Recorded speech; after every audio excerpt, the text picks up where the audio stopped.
Hello दोस्तों, नमस्कार। मैं डॉक्टर मनीष सर अपने चैनल में आपका स्वागत करता हूं। दोस्तों, आज हम लोग पढ़ेंगे कुछ न्यूमेरिकल्स के बारे में। न्यूमेरिकल्स हम लोग पढ़ेंगे चैप्टर 10 का। चैप्टर 10 का पहला क्वेश्चन देखें। 589 नैनोमीटर तरंगदैर्घ्य का एक वर्णी प्रकाश वायु से जल की सतह पर आपतित होता है। ठीक है, 589 नैनोमीटर तरंगदैर्घ्य का एक वर्णी प्रकाश है जो वायु से जल की सतह पर आपतित होता है, जल की सरफेस पर आपतित होता है। जल के अंदर नहीं जा रहा है, जल के सरफेस पर आपतित हो रहा है। पहला, परावर्तित तथा अपवर्तित प्रकाश की तरंगदैर्घ्य, आवृत्ति तथा चाल क्या होगी। ठीक है, आपको क्या ज्ञात करना है? परावर्तित तथा अपवर्तित प्रकाश का तरंगदैर्घ्य, आवृत्ति और चाल क्या होगा, यह ज्ञात करना है। जल का अपवर्तनांक दिया है 1.33। ठीक है, तो आइए इस क्वेश्चन को सॉल्व किया जाए। चैप्टर 10 का यह पहला क्वेश्चन है, तो इससे स्टार्ट किया जाए। तो हम लोग शुरू कर रहे हैं चैप्टर 10 का क्वेश्चन नंबर 1। दिया है तरंगदैर्घ्य लैम्डा का मान। लैम्डा का मान दिया है 589 नैनोमीटर। इसको चेंज कर लेंगे, हो जाएगा आपका 589 इंटू 10⁻⁹ मीटर। ठीक है, और आपको ज्ञात करना है परावर्तित अपवर्तित प्रकाश का तरंगदैर्घ्य, ठीक है, आवृत्ति और चाल। जल का अपवर्तनांक दिया है n का मान 1.33, यह दिया है। तो आइए जो है निकाला जाए। अब जो है परावर्तित प्रकाश के बारे में पहले चर्चा कर लिया जाए। परावर्तित प्रकाश जो है वायु में ही चलता है। परावर्तित प्रकाश किस में चल रहा है? वायु में ही चल रहा है। यह नीचे नहीं जा रहा है, वाटर में नहीं जा रहा है, यह वायु में ही चल रहा है। तो परावर्तित प्रकाश वायु में ही चलता है, इसलिए जो है तरंगदैर्घ्य, आवृत्ति तथा चाल वही होगी। इसके लिए तरंगदैर्घ्य, आवृत्ति और चाल वही होगी। कौन होगी? जो आपतित प्रकाश की है। ठीक है, जो प्रकाश है वह यह नीचे जो है आपका वाटर भरा हुआ है, जल है, वाटर है। ठीक है, और यह प्रकाश जो है आ रही है, प्रकाश की टकरा रही है, और यह आपकी परावर्तित प्रकाश है। और इसके नीचे जो आती है वो अपवर्तित होती है। ठीक है, तो यह जो है परावर्तित प्रकाश यह हवा में ही है, वायु में ही है। ठीक है, वायु से आ रही है और वायु में जा रही है। तो यह कौन सी प्रकाश है? परावर्तित प्रकाश है। तो परावर्तित प्रकाश जो है वायु में ही चल रही है, इसलिए इसकी तरंगदैर्घ्य, आवृत्ति तथा चाल वही होगा जो आपतित प्रकाश का है। यह आपतित प्रकाश है। ठीक है, इसमें कोई चेंज नहीं होगा। आपतित प्रकाश का जो तरंगदैर्घ्य होगा, जो आवृत्ति होगा, जो चाल होगा, वही ठीक है, वही मान ठीक परावर्तित प्रकाश का होगा। ठीक है, तरंगदैर्घ्य लैम्डा जो है 589 नैनोमीटर है। आवृत्ति कितनी होगी? तो आवृत्ति निकालते हैं। आवृत्ति न्यू बराबर c/λ होता है। आवृत्ति न्यू बराबर c/λ होता है। c का मान प्रकाश की चाल 3 × 10⁸ मीटर पर सेकेंड, और लैम्डा तरंगदैर्घ्य का मान 589 इंटू 10⁻⁹ ठीक है, अब इसको सॉल्व करना है। आवृत्ति न्यू बराबर क्या होगा? तो यह आपका 3 डिजिट है, तो ऊपर एक ही डिजिट है, तो इसको 4 डिजिट करना पड़ेगा। तो 1 2 3, यह 3 जीरो इससे लिया गया है, तो यह 10⁵ हो जाएगा। 8 में से 3 जीरो ले लिए हैं, और यह जो -9 है यह ऊपर जाएगा, तो +9 हो जाएगा, और अपान 589 हो जाएगा आपका। अब जो है 589 से भाग देंगे 3000 में। 3000 में जब भाग देंगे तो यह आएगा आपका 5.09।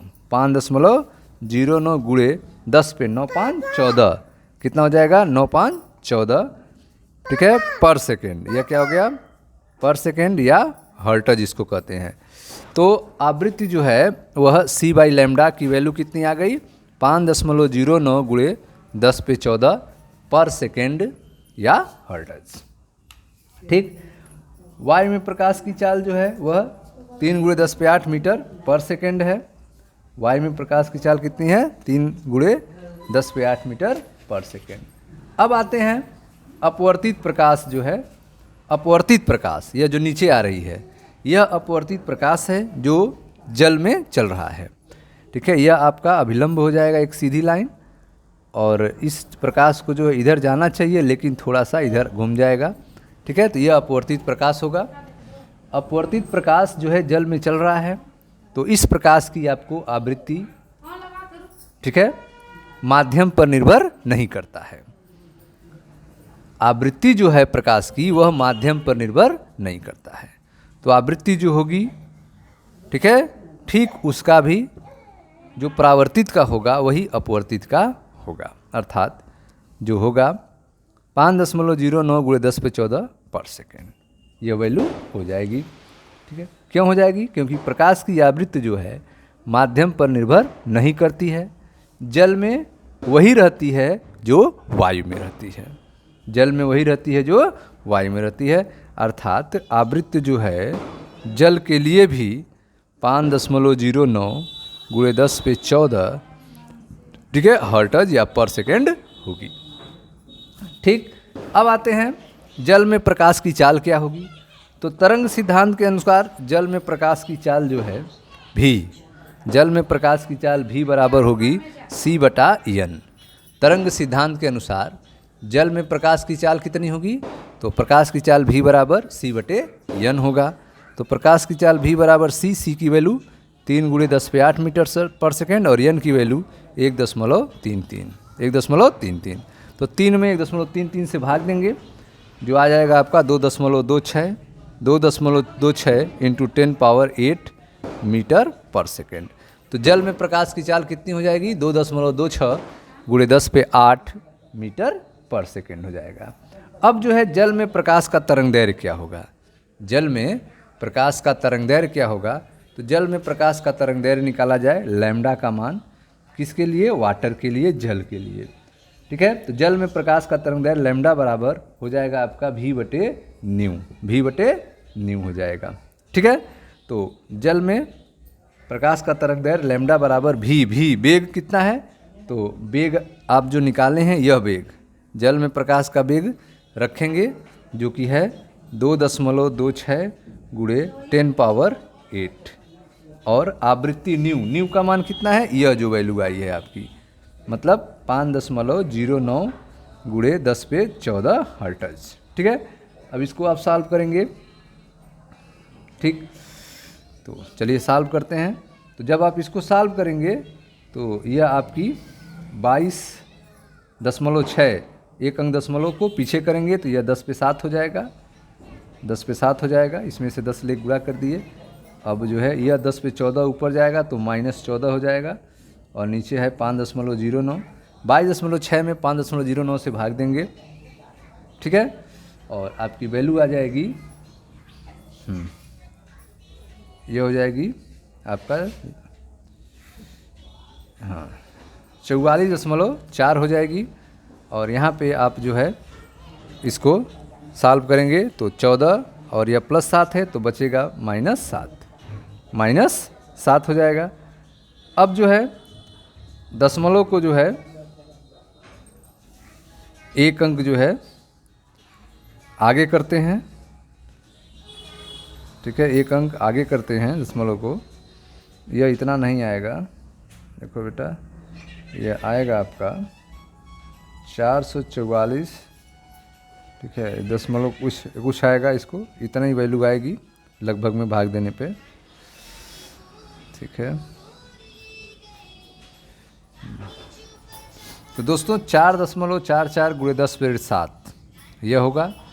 अब जो है दशमलव को एक अंक और आगे अगर किया जाए, ठीक है, दशमलव को एक अंक आगे किया जाए तो यह हो जाएगा आपका 0.444 और × 10⁻6, एक घात कम हो जाएगा, यह हो जाएगा।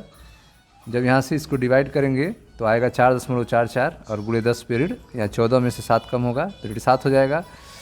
अब जो है दशमलव को एक अंक आगे करेंगे तो ऋण 7 का ऋण 6 हो जाएगा। अब दशमलव को क्या करते हैं, 3 अंक पीछे करते हैं, तो 444 कर देंगे तो यह 3 घात और बढ़ जाएगा, ऋण 9 हो जाएगा। तो यह हो जाएगा 444 नैनो, ठीक है, 444 नैनोमीटर। तो यह आंसर हो जाएगा 444 नैनोमीटर, ठीक है। तो तरंगदैर्घ्य जो है जल में कितना होगा, 444 नैनोमीटर हो जाएगा, ठीक है। तो यह कैसे आएगा, तो तरंगदैर्घ्य लैम्डा जल में क्या हो गया, तो जल में हो जाएगा v/ν। v का मान आप रखेंगे 2.26 × 10⁸ और न्यू का मान 5.09 × 10⁻14, ठीक है। अब 10⁻14 ऊपर जाएगा तो -14 हो जाएगा, और यहाँ पे जो है 10⁻8 है, तो इसमें से एक 10 निकालते हैं तो 22.6 हो जाएगा, 10⁻7 हो जाएगा। अब जो है इसमें से आप जो है इसमें से 5.09 से भाग देंगे 22.6 में, तो 4.44 आएगा, और ऋण 14 और धन 7 है तो घट जाएगा, तो ऋण 7 हो जाएगा। दशमलव को एक अंक आगे करेंगे तो -6 हो जाएगा, दशमलव को 3 अंक पीछे कर देंगे तो -9 हो जाएगा। तो यह हो जाएगा आपका 444 नैनोमीटर। तो यह हो गया जो आपका अपवर्तित था। अपवर्तित प्रकाश का तरंगदैर्घ्य कितना होगा, तो 444 नैनोमीटर होगा। अपवर्तित प्रकाश का तरंगदैर्घ्य कितना होगा, 444 नैनोमीटर होगा। हाँ तो दोस्तों आइए हम देखते हैं क्वेश्चन नंबर दूसरा। पहला क्वेश्चन तो कंप्लीट हो चुका। क्वेश्चन नंबर 2 है आपका, निम्नलिखित दशाओं में प्रत्येक तरंगाग्र की आकृति क्या होगी। यहाँ पे कुछ कंडीशन दिए गए हैं। निम्नलिखित दशाओं में प्रत्येक तरंगाग्र की आकृति क्या है, आपको तरंगाग्र की आकृति बताना है। पहला है किसी बिंदु स्रोत से अपसरित प्रकाश। अगर किसी बिंदु स्रोत से प्रकाश फैल रहा है तो तरंगाग्र का शेप कैसा होगा, यह आपको बताना है। दूसरा है कि उत्तल लेंस से निर्गमित प्रकाश। उत्तल लेंस से प्रकाश निकल रही है जिसके फोकस बिंदु पर कोई बिंदु स्रोत रखा गया है। उत्तल लेंस के फोकस बिंदु पर कोई बिंदु स्रोत रखा गया है और इससे प्रकाश निकल रहा है उत्तल लेंस से, तो इसका तरंगाग्र क्या होगा, यह बताना है। और तीसरा है किसी दूर स्थित तारे से आने वाले प्रकाश तरंगाग्र का, किसी दूर स्थित तारे से आने वाले प्रकाश तरंगाग्र का पृथ्वी द्वारा अवरोधित भाग, पृथ्वी द्वारा अवरोधित भाग का तरंगाग्र की आकृति कैसी होगी, यह 3 चीज़ें आपको फाइंड करना है। तो आइए एक एक करके देखते हैं। सबसे पहले पहला हम लोग देखते हैं। तो आप जो है क्वेश्चन नंबर अध्याय 2 का, अध्याय 10 का दूसरा क्वेश्चन है। पहला कह रहा है कि किसी बिंदु स्रोत से अपसरित प्रकाश। तो कोई बिंदु स्रोत ले रहे हैं, यह एक बिंदु स्रोत है, पॉइंट स्रोत है यस, जहाँ से प्रकाश निकल रही है। तो यहाँ से प्रकाश सूर्य जो है सभी दिशाओं में ऐसे जो है निकलेगी, ठीक है। प्रकाश जो है ऐसे सभी दिशाओं में निकलेगी, प्रकाश ऐसे फैलेगी, ठीक है। तो इससे बनने वाला तरंगाग्र कैसा होगा, तो बिंदु स्रोत से अपसरित प्रकाश किरणों का तरंगाग्र जो होता है वह ऐसे गोली होगा। तरंगदैर्घ्य कैसा होगा, गोली होगा, ठीक है। ऐसे सर्किल में बन जाएगा, चारों तरफ से प्रकाश निकलेगी, तो इसका तरंगाग्र कैसा होगा, गोली होगा। तो किसी बिंदु स्रोत से अपसरित प्रकाश की किरणों का तरंगाग्र कैसा बनेगा, तरंगाग्र गोली बनेगा, ठीक है। और इसकी त्रिज्या जो है बढ़ती जाएगी। यह जो गोली बनेगा और इसकी त्रिज्या लगातार जो है बढ़ती जाएगी, ठीक। यह था आपका ए। अब पहुंचते हैं बी पर। बी पूछ रहा है उत्तल लेंस से निर्गमित प्रकाश, ठीक है। एक उत्तल लेंस है, एक जो है उत्तल लेंस है, इससे जो है प्रकाश जो है निर्गमित हो रही है, इससे प्रकाश जो है बाहर निकल रही है। उत्तल लेंस से निर्गमित प्रकाश किसी जिसके फोकस बिंदु पर कोई स्रोत है। तो इस उत्तल लेंस के फोकस बिंदु पर कोई स्रोत यस है, ठीक है। तो यह इसका फोकस बिंदु हो गया जहाँ पर कोई स्रोत है यस, जिससे प्रकाश किरणें निकल रही हैं। तो आप जान रहे हैं कि उत्तल लेंस से निकलने पर प्रकाश किरणें सीधी हो जाती हैं, ठीक है। तो उत्तल लेंस के फोकस बिंदु पर प्रकाश स्रोत होने पर उत्तल लेंस से निर्गत प्रकाश की किरणें क्या हो जाएंगी, समांतर हो जाएंगी, ठीक है। इसलिए जो है तरंगाग्र जो है समतल होगा। इससे निकलने वाला जो तरंगाग्र बनेगा वह कैसा तरंगाग्र होगा, वह आपका समतल तरंगाग्र होगा, ठीक है। तो इससे वाला निकलने वाला तरंगाग्र जो है आपका समतल तरंगाग्र जो है इस तरह से बनेगा, ठीक है, समतल होगा, समतल तरंगाग्र। अब सी जो है, सी कह रहा है किसी दूर स्थित तारे से आने वाले प्रकाश तरंगाग्र का, किसी दूर स्थित तारे से आने वाले प्रकाश तरंगाग्र का पृथ्वी द्वारा अवरोधित भाग, पृथ्वी द्वारा अवरोधित भाग। अब ध्यान से सुने, तारे से आने वाले प्रकाश का तरंगाग्र जो है वह गोली होगा। तारे से आने वाले प्रकाश का तरंगाग्र कैसा होगा, गोली होगा, ठीक है, क्यों? क्योंकि तारा जो है दूर स्थित है और पृथ्वी द्वारा बड़ी त्रिज्या के गोले का, पृथ्वी जो है पृथ्वी द्वारा बड़ी त्रिज्या के गोले का अत्यंत छोटा भाग होगा। ठीक है, पृथ्वी द्वारा बड़ी त्रिज्या के गोले का अत्यंत छोटा भाग होगा जो समतल होगा। ठीक है, तो यह हो गया आपका दूर स्थित तारे से आने वाले प्रकाश का तरंगाग्र जो है वो कैसा होगा? गोली होगा। तो यह आपका क्वेश्चन नंबर 2 का आंसर है। अब पहुंचते हैं क्वेश्चन नंबर 3 पे। क्वेश्चन नंबर 3 पे हम लोग पहुंच चुके हैं। ध्यान से देखें क्वेश्चन नंबर 3। क्वेश्चन नंबर 3 देखें। क्वेश्चन नंबर 3 कह रहा है कांच का अपवर्तनांक 1.5 है। कांच में प्रकाश की चाल क्या होगी? निर्वात में प्रकाश की चाल दिया है 3 × 10⁸ मीटर पर सेकेंड। ठीक है, फिर इसी में बी क्वेश्चन पूछ रहा है क्या कांच में प्रकाश की चाल प्रकाश के रंग पर निर्भर करती है? यदि हाँ तो लाल तथा बैगनी में से कौन सा रंग कांच के प्रिज्म में धीमा चलता है? ठीक है, तो ये आपका क्वेश्चन नंबर है 3। तो आइए देखते हैं आपका चैप्टर 10 का क्वेश्चन नंबर 3।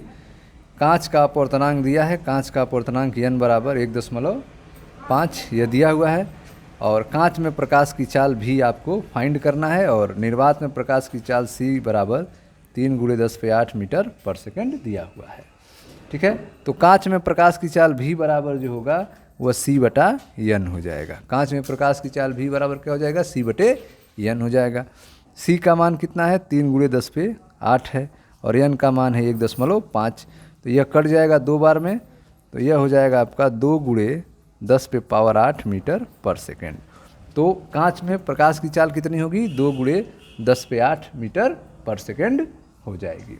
ठीक है, अब इसका जो बी वाला पार्ट है वह कह रहा है कि क्या कांच में प्रकाश की चाल प्रकाश के रंग पर निर्भर करती है? तो हाँ, यस सही है। कांच में प्रकाश की चाल जो है प्रकाश के चाल पर निर्भर करती है, प्रकाश के रंग पर निर्भर करती है। कांच में प्रकाश की चाल जो है प्रकाश के रंग पर निर्भर करती है। ठीक है, और कांच में बैगनी रंग जो है धीमा चलता है। कांच में बैगनी रंग क्या होता है? धीमा चलता है। ठीक है, वेग अगर देखा जाए किसका? वायलेट कलर का, तो वह रेड कलर से कम होगा। वेग VR लेस देन, ठीक है, violet, velocity of violet less than velocity of red colour. ठीक है, कांच में बैगनी रंग धीमा चलता है। क्यों चलता है? क्योंकि अपवर्तनांक की अगर बात की जाए NV ग्रेटर देन NR होता है। NV ग्रेटर देन क्या होता है? NR होता है। NV ग्रेटर देन NR होता है, इसलिए VV लेस देन VR होगा। ठीक है, तो कांच में बैगनी रंग का जो प्रकाश है वह धीमा चलता है। यह था आपका क्वेश्चन नंबर 3। क्वेश्चन नंबर 3 था। अब दोस्तों क्वेश्चन नंबर 4 पे पहुंचते हैं।